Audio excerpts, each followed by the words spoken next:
Hey, bonjour à tous! Ravi de vous retrouver aujourd'hui pour parler du syndrome de l'imposteur. Le syndrome de l'imposteur, ça veut dire quoi? C'est le ressenti de ne pas se sentir légitime, de ne pas être à sa place, d'être un imposteur par rapport à ce qu'on me demande. Le syndrome de l'imposteur se nourrit d'un manque de confiance en soi, ce qui génère de l'anxiété et du stress. C'est quoi le but? Les enjeux liés à ce sentiment d'imposture sont forts, car l'autodépréciation est un frein redoutable.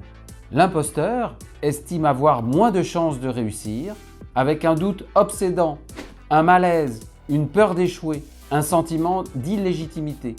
Si ce syndrome de l'imposteur touche beaucoup de femmes, il peut également être vécu par les hommes.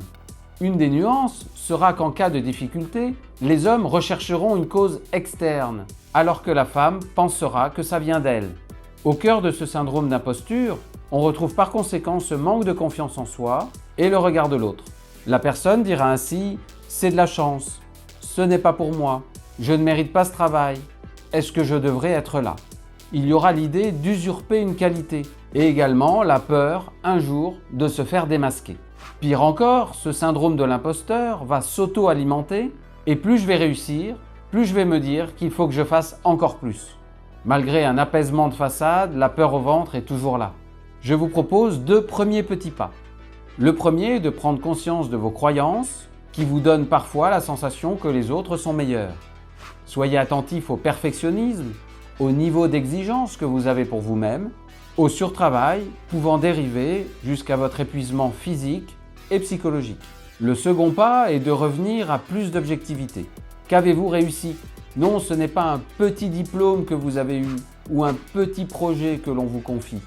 Il est temps de repérer et de vous souvenir de vos succès alors même que vous n'y croyez pas. Il est urgent de réaliser que vous n'êtes pas une fraude. Intégrez que ce qui vous arrive, vous le méritez. Que l'indulgence et l'empathie commencent déjà de vous envers vous-même. Pensez à mettre en place au quotidien les petits pas que je vous propose dans ces vidéos. On se retrouve mardi prochain avec un thème qui m'est cher. On parlera de l'échec et voir comment l'échec peut être vécu positivement, comment il peut être votre allié. Et d'ici là, n'oubliez pas, votre parole a du talent.